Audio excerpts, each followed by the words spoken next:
ça, je fais partie d'une équipe de recherche qui essaie de mieux comprendre les trajectoires de récupération suite à des blessures. Et mon rôle dans cette équipe de recherche, c'est de mieux comprendre les facteurs psychologiques qui pourraient jouer un rôle dans ces trajectoires de récupération.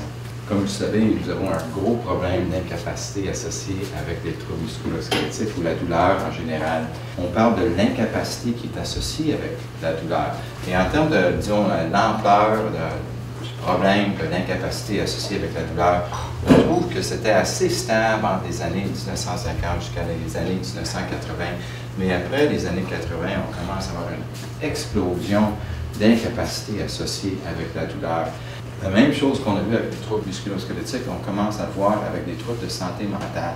Et où ça pose un problème, c'est que plus longtemps qu'un trouble musculo-squelettique est en place, le plus élevé la probabilité que la personne va développer des symptômes d'un problème de santé mentale. Et la dépression, ça serait le problème de santé mentale qui serait le plus prévalent chez les gens avec des problèmes de douleur. Et si on voit, encore, on ne parle pas ici de la prévalence de la dépression, mais de l'incapacité associée avec la dépression. Et on voit la même chose qu'on voyait avec les troubles musculo-squelettiques, une augmentation avec le temps très, très importante. Et l'Organisation mondiale de la santé prédit que dans 5 ans, la dépression va être la deuxième cause la plus importante d'incapacité dans les pays industrialisés. Nous savons que la dépression va toucher de 20 à 50% des gens qui souffrent d'une douleur persistante, qu'à peu près 50% des dépressions ne sont pas détectées dans les soins primaires, ce qui veut dire qu'il y a une majorité des individus qui souffrent d'un problème de douleur, qui présentent avec une dépression qui va être sous-traitée. Dans le cadre de nos recherches antérieures, ce n'est pas toutes les recherches qui ont suggéré que la dépression a un impact négatif sur la récupération de quelqu'un avec un trouble musculo-squelettique. Et nos recherches ont suggéré que la sévérité de la douleur, de la dépression chez quelqu'un avec un problème de douleur était un élément très important en termes de la valeur prédictive des symptômes de dépression pour le retour au travail. Et le résultat central de cette étude, c'était si on divisait les gens, c'était tous les gens qui étaient en absence du travail, qui étaient dans un programme de réadaptation. On les avait divisés dans un groupe de dépression sévère et dépression qui était plus modérée. Et ce qu'on voit, c'est que les deux groupes améliorent à travers le temps. Et même, on peut dire que les gens avec une dépression sévère ont montré une réduction de leurs symptômes, même plus importante que les gens avec une dépression plus modérée. Mais ce qu'on trouve à la fin du programme de réadaptation, c'est que seulement 32% des gens ici ont retourné au travail, comparé à 78% des gens ici qui ont retourné au travail. Ce qui veut dire que pour les gens qui rentrent dans un programme de réadaptation avec des symptômes de dépression, de sévérité modérée, c'est que ça ne va pas nécessairement avoir un impact négatif sur leur récupération et leur retour au travail. Mais pour les gens avec une dépression qui est plus sévère, nous avons un impact très important sur le retour au travail. Dans une recherche antérieure, nous avons aussi montré que la chronicité d'un problème musculo-squelettique joue un rôle important sur la réponse au traitement que nous allons avoir chez les gens avec un trouble musculo-squelettique. Et dans cette étude, on a divisé notre échantillon dans des gens qui étaient dans la phase de récupération subaiguë, ça veut dire entre 4 et 12 semaines, et les gens qui étaient dans la phase chronique de leur problème musculo-squelettique, ça veut dire plus que 12 semaines. Et ici, on voit la réduction dans leur score sur une échelle de dépression. Et encore, il y était des gens c'était des échantillons qui étaient comparables en termes de leur niveau de dépression initiale. Mais ce qu'on voit, c'est que chez les gens qui sont en phase subaiguë, on voit une récupération beaucoup plus importante qu'on voit avec les gens qui sont en phase chronique. Quand on parle de dépression en recherche avec des gens avec des troubles musculo-squelettiques, ce n'est pas nécessairement exactement la même manière qu'on parle de dépression dans le domaine de santé mentale. Si je parle de quelqu'un avec une dépression majeure, ce mot indique que cette personne a un certain nombre de symptômes qui fait partie du syndrome de dépression et que ce diagnostic, je peux seulement l'amener avec quelqu'un qui a passé à travers une entrevue structurée, où je me suis assis avec le client, je lui ai passé des questions, passé à travers un entretien, où je l'ai questionné sur différents symptômes qu'il est en train d'expérimenter. Et si le client comble les critères nécessaires pour un diagnostic. À la fin, je vais offrir un diagnostic de dépression majeure pour décrire l'expérience de mon client. Et nous avons utilisé une échelle auto-rapportée pour mesurer la dépression dans l'échantillon que nous avons suivi ici.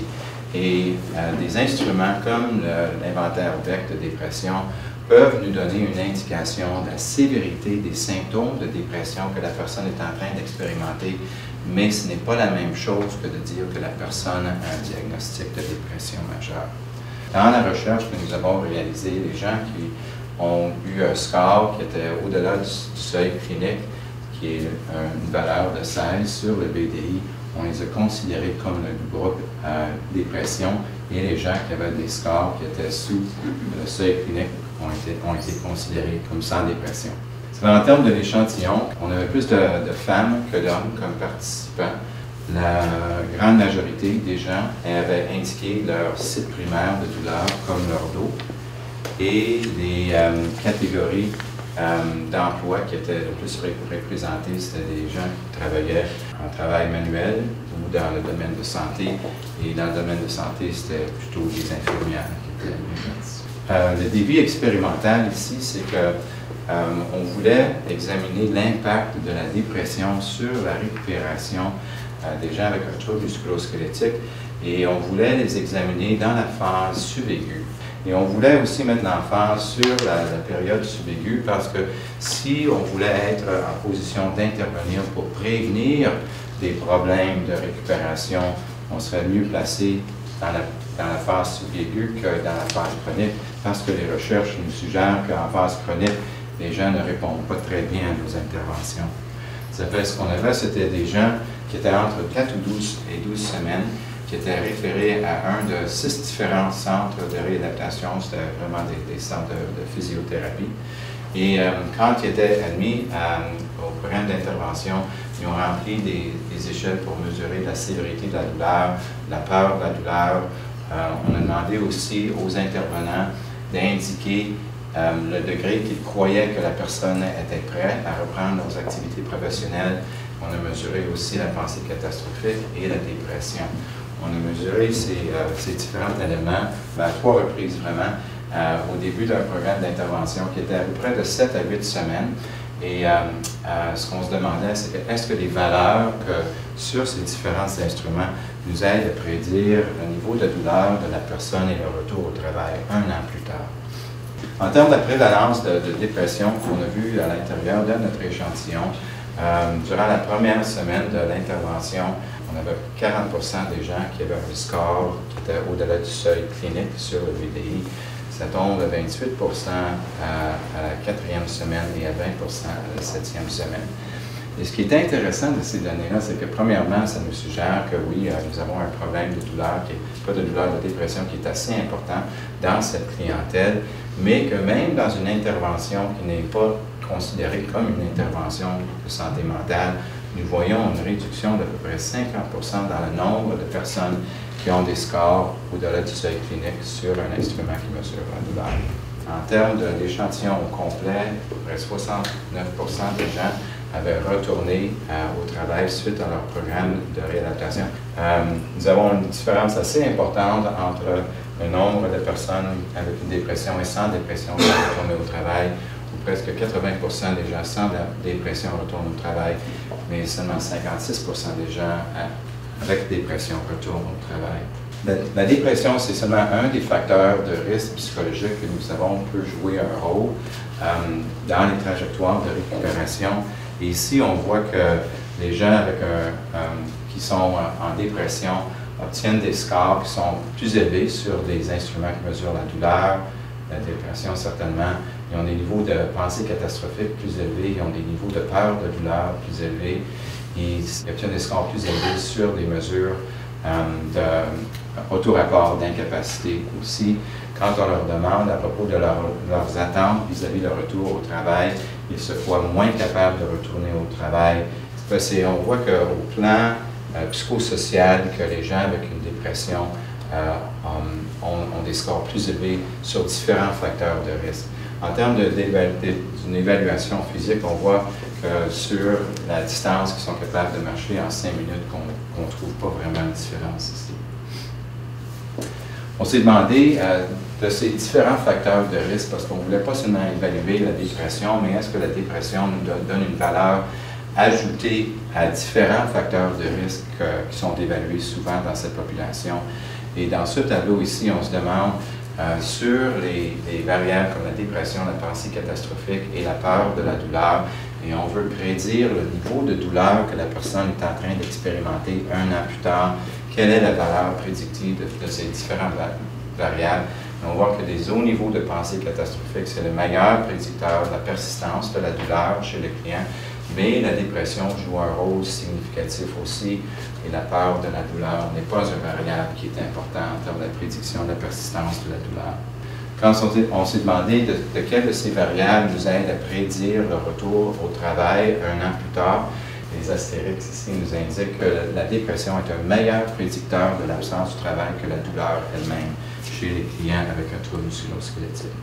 On a demandé aussi, comme j'ai indiqué, aux cliniciens de donner leur opinion sur le degré que le client est prêt à reprendre ses activités professionnelles. Et on voit ici que la dépression de la personne influence les jugements de notre clinicien en termes du degré que la personne est prête à reprendre ses activités.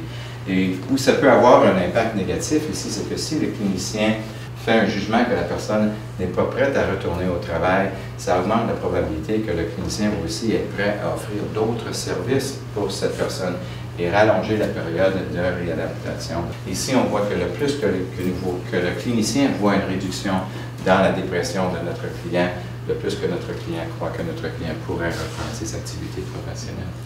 Quand on parle aux cliniciens pour avoir leur sens de c'est quoi qui se passe avec un client qui est en dépression, souvent ils vont voir que c'est une progression plus lente avec les gens qui sont en dépression, qu'ils ont plus d'expressions d'attente pessimiste, que les gens en dépression croient que tout ce qu'on est en train de leur offrir va tomber en échec, sont facilement découragés, on va voir un manque de motivation pour atteindre leur but et sont plus sensibles au stress.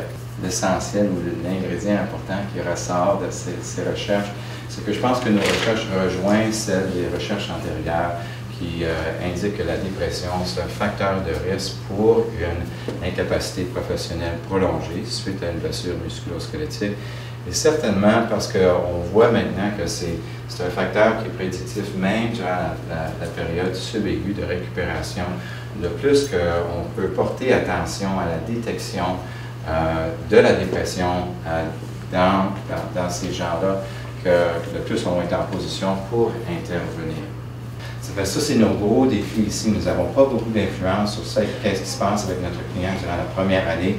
Nous avons des services qui sont offerts avec le client où il n'y a pas d'incitatif pour détecter la dépression et d'intervenir sur la dépression. Et pas tous les services de la santé mentale vont nous aider à aider notre client à retourner au travail. En termes de recommandations, je pense que oui, certainement, tout ce qu'on peut faire pour augmenter la détection de la dépression en soins primaires, on devrait le faire.